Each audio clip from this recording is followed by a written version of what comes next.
Assalamualaikum warahmatullahi wabarakatuh. Waalaikumsalam Waalaikumsalam warahmatullahi warahmatullahi wabarakatuh. wabarakatuh. Bapak Ibu, perkenalkan kami dari kelompok 3 mata kuliah Filosofi Pendidikan Indonesia yang terdiri dari Juanda Melsyah, Raffi Rahmatul Fajri, Dita Apriliani. Kami akan membahas tentang kontekstualisasi dasar-dasar pendidikan Ki Hajar Dewantara. Perasaan kami selama melakukan perubahan di kelas, ketika kami melakukan perubahan di kelas kami merasa sangat bahagia, nyaman, dan menikmati prosesnya. Sebagai agen perubahan, tentunya kami merasa sangat bersemangat meskipun kami hanya melakukan perubahan-perubahan kecil. Karena kami berkeyakinan bahwa perubahan besar dimulai dari perubahan kecil yang diawali dari mulai diri sendiri. Mulai dari hal yang sederhana dan mulai dari yang sekarang juga. Salah satu filosofi Ki Hajar Dewantara yang coba kami implementasikan yaitu Ingarso, Suntulodo, Imadio, Bongkarso, Tutwuti Handai Handai.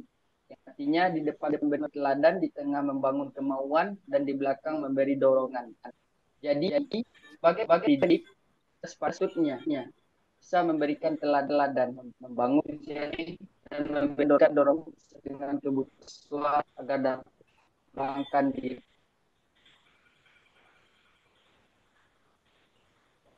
Jadi, gagasan timbul sejak proses bahan. Gagasan yang muncul setelah proses melakukan perubahan adalah benar. Ini menjadi suatu terpas aktif dan mau berpikir kritis. Gagasan muncul karena kami melakukan observasi untuk memilih karakteristik tadi. Setelah kami lihat perlahan dia dan mengalami akibat demi gagasan itu kemudian mengembangkan cara metode yang dengan kebutuhan peserta didik. Selama melakukan perubahan, melanjutkan untuk mengetahui kekurangan belajar agar diperbaiki di masa mendatang.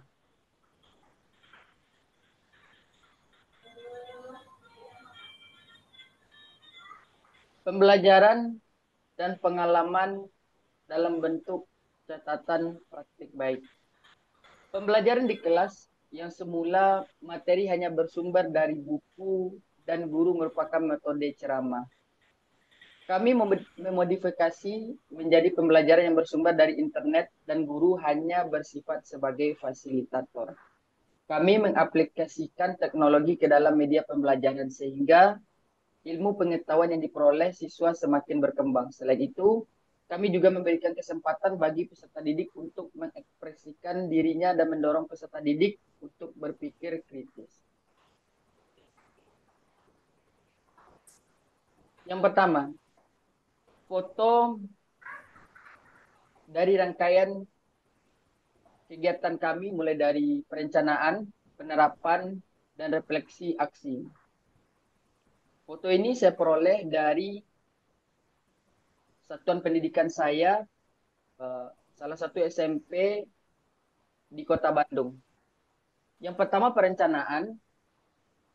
Di sini kami melakukannya untuk mengetahui dan memahami karakter peserta didik kami. Tidak hanya peserta didik yang diamati, tapi juga lingkungan di mana peserta didik itu belajar. Kami mencari dan mengumpulkan data yang dibutuhkan untuk perbaikan pembelajaran kami. Di sini kami tergabung dalam Kombel atau komunitas belajar. Tujuannya untuk memajukan pendidikan di Indonesia dalam lingkup kecil yaitu satuan pendidikan kami. Yang kedua, penerapan. Siswa merasa bahwa pembelajaran sekarang setelah diterapkan hasil perancangan tadi, mereka merasa lebih enjoy. Siswa juga merasa diberi luang yang luas dan menyenangkan untuk berekspresi pada kegiatan pembelajaran di dalam kelasnya masing-masing. Adapun refleksi, saat mengikuti pelajaran hari ini, sebagai contoh, siswa menyadari betapa pentingnya fokus dan konsentrasi dalam belajar. Siswa merasa bahwa ketika mereka benar-benar fokus, mereka mampu memahami materi dengan lebih baik dan hasilnya pun sangat memuaskan. Selanjutnya akan dijelaskan oleh rekan saya. Nah, pada slide kedua, di sini terdapat foto bercerita selanjutnya, yang di mana ini merupakan dokumentasi presentasi proyek animasi siswa pada kelas 11. Ini dilakukan ketika saya masih belajar mengajar di salah satu sekolah swasta di Tomo II, Medan. Nah, presentasi ini bertujuan untuk mengevaluasi pemahaman siswa tentang materi dan keterampilan mereka dalam membuat sebuah animasi. Di sini, siswa menunjukkan kreativitas dan kemampuan mereka dalam menerapkan teknik animasi yang telah dipelajari. Presentasi ini juga memungkinkan siswa saling memberikan feedback dengan sesi tanya jawab. Selain untuk menilai kemampuan siswa, presentasi ini juga dapat memperkuat keterampilan non-teknis mereka atau biasa disebut dengan soft skill untuk siswanya masing-masing. Nah, setelah mempelajari filosofi pendidikan, ternyata kegiatan proyek siswa ini memiliki keterkaitan dengan pemikiran Ki Hajar Dewantara, yang dimana pemikiran tersebut adalah pendidikan yang memerdekakan murid. Nah, melalui proyek siswa, siswa diberi kesempatan untuk mengekspresikan kreativitas dan ide-ide mereka secara mandiri. Siswa memiliki kebebasan untuk mengembangkan proyek yang sesuai dengan minat dan bakatnya. Dengan ini, pendidikan tidak hanya sebatas mempelajari konsep-konsep materi dari pembelajaran, tetapi juga memungkinkan siswa untuk merasakan kebebasan dalam belajar. Nah, Ki Hajar Dewantara percaya bahwa pendidikan yang memerdekakan murid adalah pendidikan yang memberi kesempatan bagi mereka untuk berkembang sesuai dengan potensi mereka. Dan kegiatan presentasi proyek ini mencerminkan filosofi tersebut. Nah, sekian dari saya. Berikutnya akan dilanjutkan oleh rekan saya. Silahkan Ibu Dita. Ya. Terima kasih. Di sini foto bercerita tentang untuk memperingati Hari Anak Nasional di SD Cisaranten Wetan ketika saya melakukan KKN UPI tahun 2016. Kita akan membuat kegiatan beberapa perlombaan. Di sini saya menyarankan untuk diadakannya perlombaan mendongeng cerita Sunda.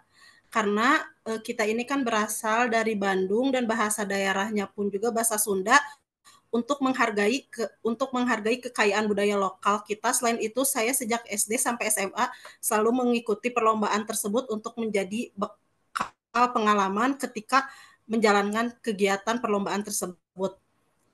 Selain itu, dalam perlombaan mendongeng cerita Sunda, kita memberikan anak-anak SD ini kesempatan untuk menjelajahi dan mewarisi cerita-cerita tradisional yang telah menjadi bagian dari identitas kita. Itu perencanaannya. Setelah itu, untuk penerapannya, di sini saya melibatkan ketika sedang mata pelajaran bahasa Sunda, siswa secara aktif dalam persiapan kegiatan, berikan kesempatan kepada siswa untuk memilih cerita sendiri, mempersiapkan kostumnya sendiri, dan berlatih berbicara dengan baik dalam bahasa Sunda. Aktif peran sebagai pendamping, saya di sini sebagai Among dalam mendampingi siswa selama persiapan dan penampilan, berikan bimbingan, dukungan, dan dorongan mereka untuk berlatih berbicara dengan percaya diri, menggunakan bahasa Sunda dengan baik, dan menghayati peran yang mereka mainkan. Dengan mempersiapkan dan menyampaikan cerita mereka sendiri, anak-anak akan diberi kesempatan untuk mengekspresikan kreativitas mereka, mengembangkan imajinasi, dan meningkatkan rasa percaya diri. Mereka akan belajar untuk menjadi mandiri dalam mengekspresikan ide dan emosi mereka. Setelah perlombaan selesai, berikanlah penghargaan yang sesuai kepada siswa sesuai dengan prinsip kesetaraan dan penghargaan. Nah, di sini mengenai refleksi, Dengan mengadakan perlombaan mendongeng cerita Sunda ini diharapkan tidak hanya merupakan sebuah ajang kompetisi, tetapi juga merupakan sarana pendidikan yang sangat berharga bagi kita semua untuk pengajar dan peserta didik. Peserta didik telah menunjukkan bahwa melalui seni bercerita kita dapat menggali nilai-nilai kehidupan yang mendalam, memperkuat hubungan antar sesama, dan merayakan keberagaman kebudayaan kita. Terima kasih. Adapun kesimpulan dari pembahasan kami ini, yakni kami belajar bagaimana pendekatan kontekstual dapat diterapkan dalam konteks pendidikan dan bagaimana prinsip-prinsip Ki Hajar Dewantara tentang kebebasan, kemandirian, dan keindonesiaan dapat diimplementasikan dalam praktik pendidikan sehari-hari. Kami juga menyadari bahwa pentingnya memahami dan menghargai budaya lokal dalam proses pendidikan. Dengan demikian, tugas ini memberikan pemahaman yang lebih baik tentang filosofi pendidikan Ki Hajar Dewantara dan relevansinya dalam konteks pendidikan modern. Demikian presentasi dari kelompok kami, kelompok 3. Jika ada pertanyaan, silakan ditulis. Kami akhiri dengan Assalamualaikum warahmatullahi wabarakatuh. Waalaikumsalam warahmatullahi wabarakatuh.